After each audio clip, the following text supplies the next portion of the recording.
Thank you very much. Assalamualaikum warahmatullahi wabarakatuh. Salam sejahtera. Selamat pagi. Salam satu Malaysia. Salam Perak Aman Jaya. Distinguished guests, speakers, and participants. First and foremost, let me wish you all a warm welcome to Malaysia, and in particular the state of Perak Darul Ridwan. In line with the theme of good governance for inclusive wealth, I hope you will avail yourself of the opportunities to exchange ideas, information, and experience in this inaugural edition of the Pangkor International Development Dialogues. I certainly look forward to refreshing and inspirational ideas in this direction. I believe that ideas are the essence of human progress. Gone are the days when political contestations are seen through the build of muscle flexings and smearing your political foes through character assassinations. It is human nature. People long for ideas, ideas that permeate human activities that help us develop creative and innovative efforts to make better our everyday life. When we cherish ideas, it will gradually lead to the creation of a knowledge society.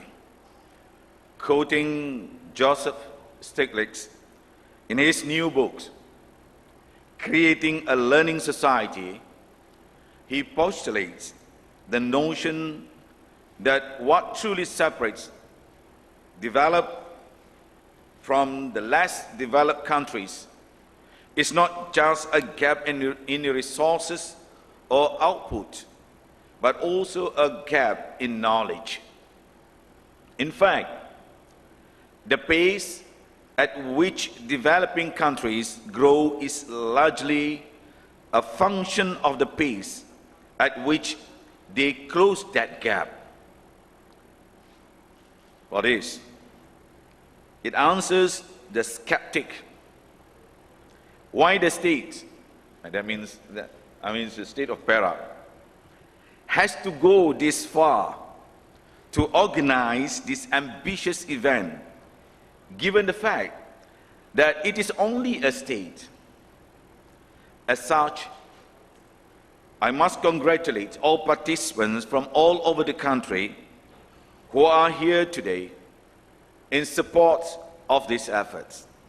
Ladies and gentlemen, let me begin by putting into perspective how these two concepts of good governance and inclusive wealth come about.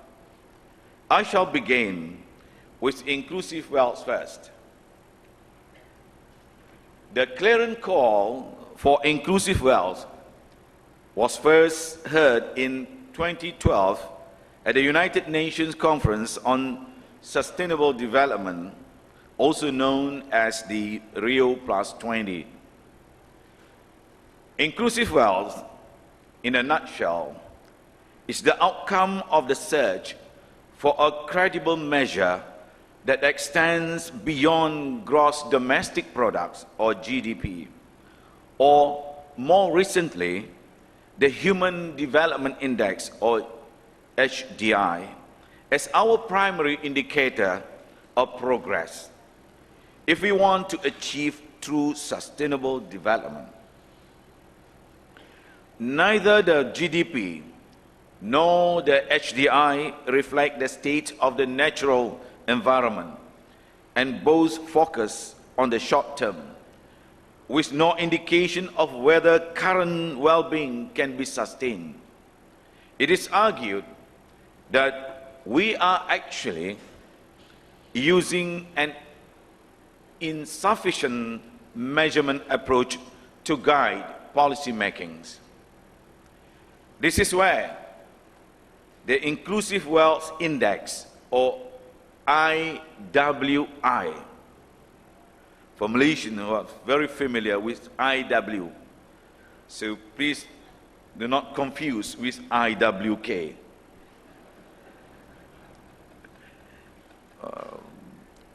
Enters the pictures of the Rio Plus 20, which provide a metric of measurement for sustainable development, while GDP and the HDI are based on a flow concept.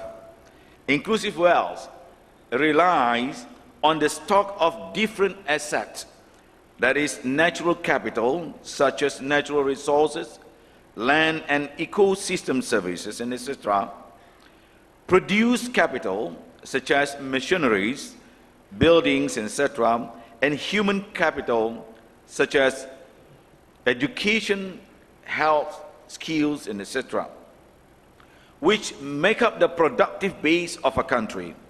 The IWI is not intended to answer all of our decision makers' questions, but it can provide further and deeper insight about the use of assets over time.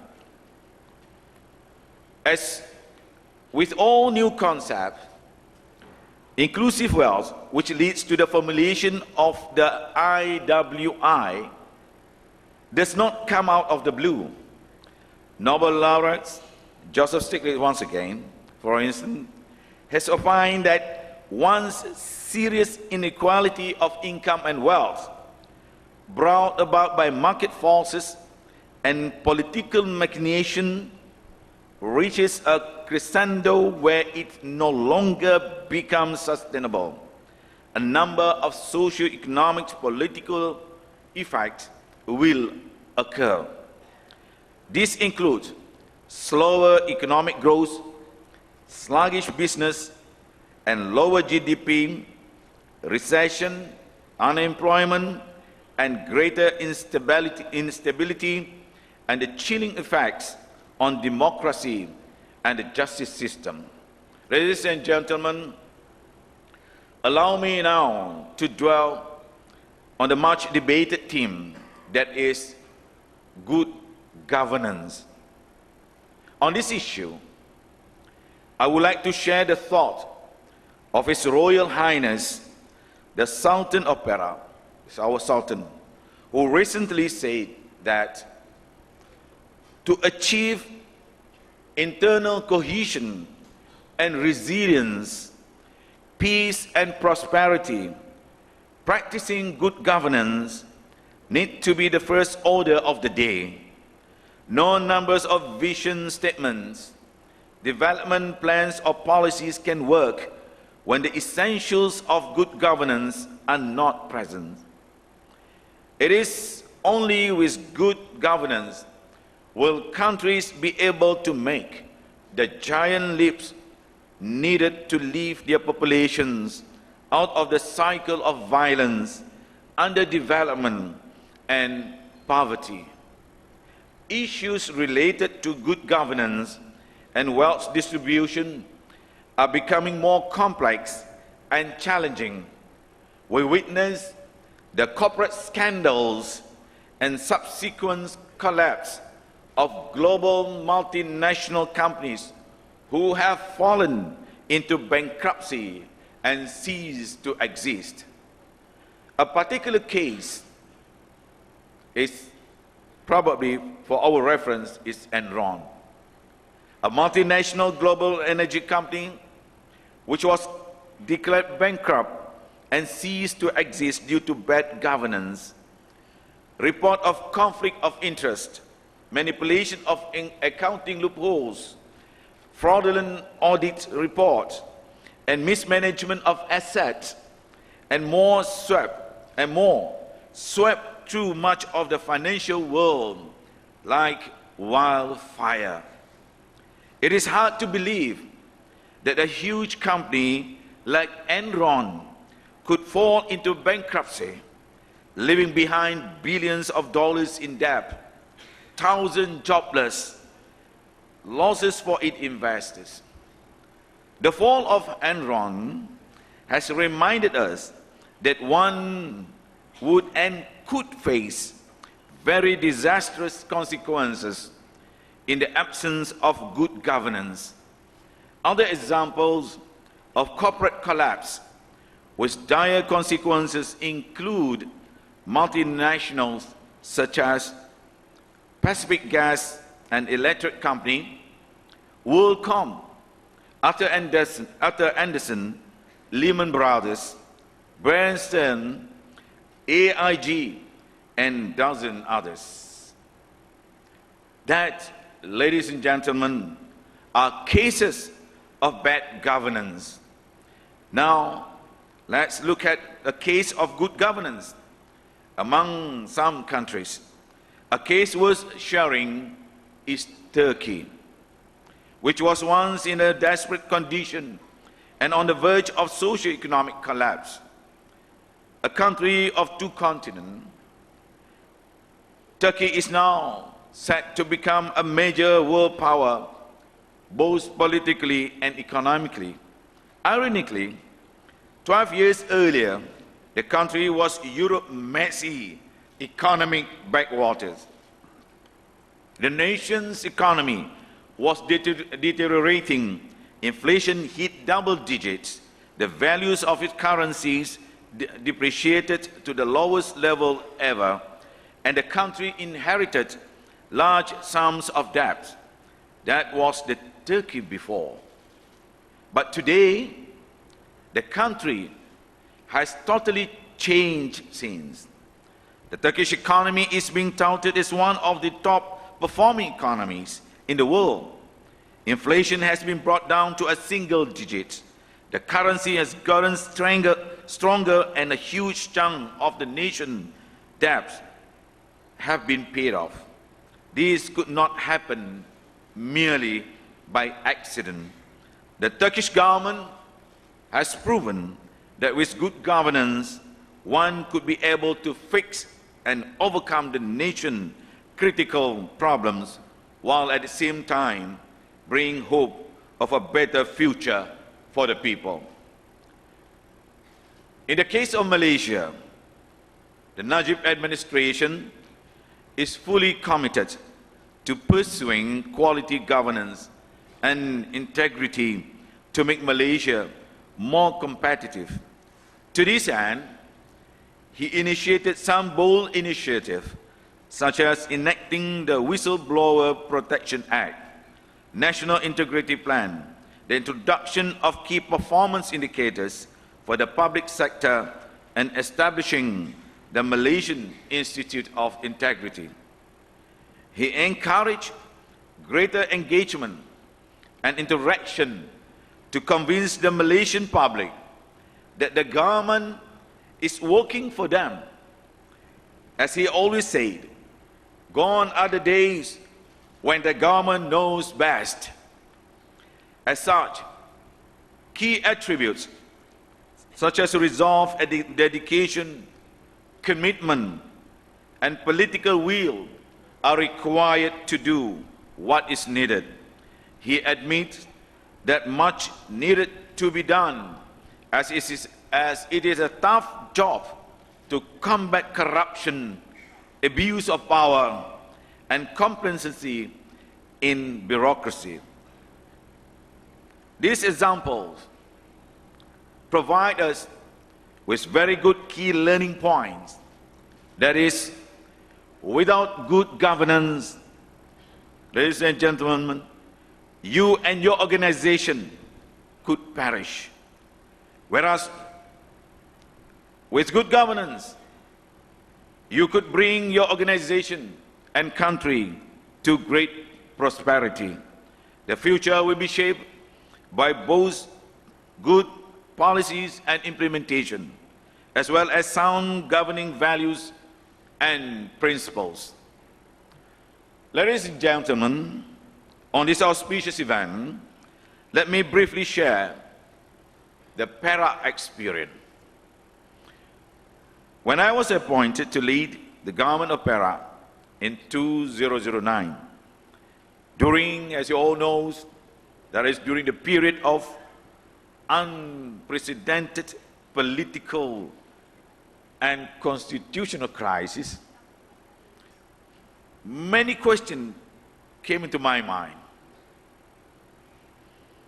Questions like, can I really lead and bring back the people's trust and confidence in the ruling party despite the mounting challenges to the government and its governance? Number two, why my ruling party is losing its popularity despite many efforts of progress and development? And I further question myself, why was Perak lagging behind compared to Penang and Selangor? I think maybe Dr. Kawaguchi, you would like to know, where is Penang located? It is in the north and one in the south. We are being sandwiched in the middle between the two dominant states. Despite Perak, Tan Sri is here, you know, being a Perakian yourself, you know, despite being the wealthiest being the wealthiest state in the country, the next question I posed, why were the state GLCs underperforming? Why poverty still exists? And how can we eradicate it? Number four, how to provide more opportunities to the people in terms of quality and quantities. Next question, does the present model of development require reassessment, require rethinking? Why bureaucracy has not changed the system of governance? Why the north, the northern Perak, is less developed than the south and central Perak? The next question is, why the state EXCO meeting, our state cabinet meetings, held only every 2 weeks? Now, the point is that, can I actually deliver all this? How am I going to answer all these questions to fulfill the people's aspiration? These were among the questions that were lingering in my mind at the beginning of my tenure. Basing on this question, I moved into office together with my team. They are all here this morning, with the determination, vigor and resilience, and we began addressing the issues of development and governance in Perak.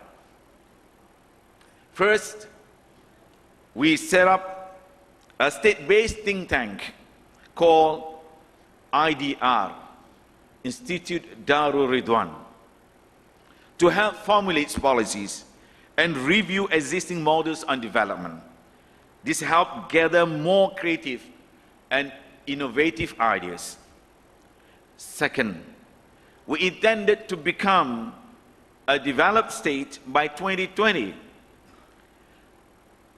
We launched the Perak Aman Jaya Master Plan, a vision for comprehensive transformation to ensure an inclusive and sustainable economic development. This vision outlines 7 main thrusts, namely 1, equitable development and distribution.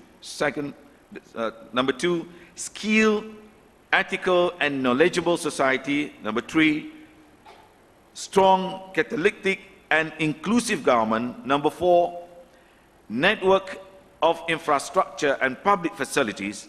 Number 5, participative use and social harmony. Number 6, vibrant public sector. And number 7, eco-friendly and sustainable development. Ladies and gentlemen, that was a good start. And then we discovered some stumbling blocks. Before I took office, the state convened normally the Executive Council's meetings for every fortnightly. And I was baffled to find that there were thousands of files, applications, requests, notifications, etc., etc. Stack of them piling and lying in some corners, unanswered, unfinished. I realized that to be an effective government, we have to rid ourselves of these inefficient practices. Systems and procedures need to be improved. So we started to have our EXCO meetings or cabinet meetings, state cabinet meetings every week. From that day onwards, I'm happy to announce that we have successfully cleared more than 15,000 files at the EXCO levels, and there are no more backlog files.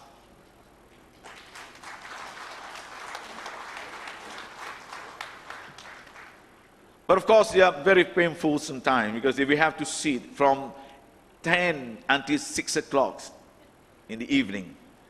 I don't know whether there is any other states having their EXCO's meeting from 10 to 6.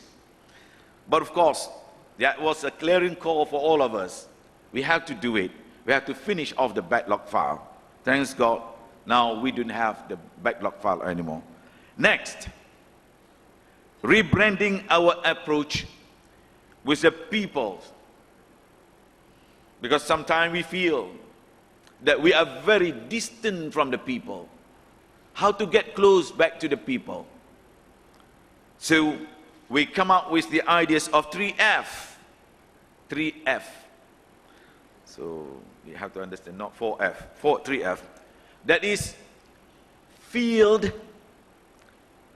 That is field. In the Malay word we call padang. Feel, you feel it. And you fix. We cut long red tapes of bureaucracy. We went directly to the field to meet with the people, listen to their grouses and suggestions, and find solution to fix their problem. If possible, then and there. No more long waiting period for the people, and at the same time elevating the standard of public delivery system in the state. On the issue of poverty, we set up the Yayasan Bina Upaya. There is the foundation for the capacity building, or commonly called YBU. This foundation is our answer to poverty alleviation and community capacity building program. The programs under YBU do not only address material poverty, but also the poverty of the mind by providing means, a paradigm leap to the target groups to enable them to escape from the vicious grip of poverty. These programs include the microcredit scheme, building and rebuilding homes, food basket or food boxes, we call it food boxes, mobile grocery, food kiosks, and stalls for the poor, the Arrahnu or pawnbroking scheme, and numerous others.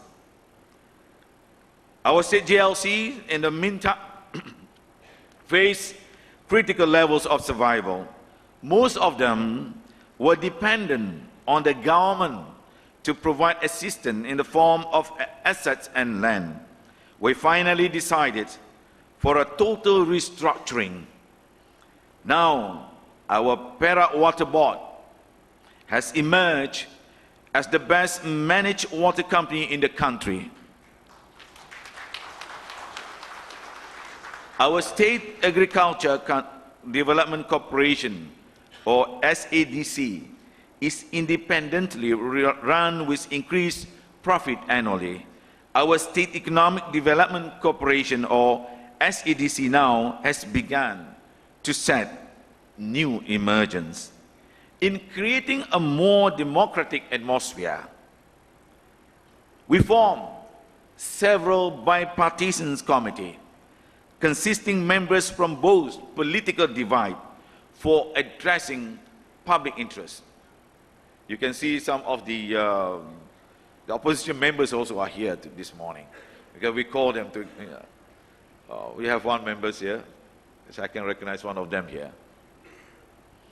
For example, the issues relating to sand extraction in the state was seen as lacking transparency. We decided to form a committee consisting of both members from the ruling government and the opposition. Public transportation is another example. Solving of problems of drug addiction is yet another. Apart from these, there is a long list of our success story that is testimony of good governance and inclusive wealth. For instance, in 2012, we recorded a 7.1% economic growth, the third highest in the country. What I'm saying is well, the third is not really the third, because we achieved a similar growth with Malacca, they're 7.1. And there are 4 states considered the highest economic growth or GDP in 2012: Selangor, Wilayah Persekutuan, Malacca, and Perak. Ladies and gentlemen, this dialogue has indeed a vital role to play in generating ideas not only for the state but also for the country and the world at large, with the singular purpose of bringing together a number of subject matters experts in various fields. It serves as an intellectual platform to exchange information and share experiences. Nevertheless, there is always room for more in a dialogue such as the Pangkor International Development Dialogue, where knowledge, experience, and information converge and shared, represents an excellent roadmap towards a better future via good governance. Moving forward, I believe that the idea of development should not stagnate or remain static. It should, on the other hand, be in a dynamic state, constantly evolving, which requires the process of continuous learning. That is, learn, unlearn, and relearn, which, with your presence, will help us create a better place for our generation to live on this planet we call Earth. Finally, I shall once more welcome all to the State Opera. I would like to thank the organizers and the sponsors for choosing this panoramic location, and thank all distinguished guests, speakers, and participants for traveling to our beautiful state. I hope that you will enjoy your stay here. Please take the opportunity to tour the island of Pangkor, the place where I was born, and share your beautiful memories here with all your loved ones upon your return home. Thank you.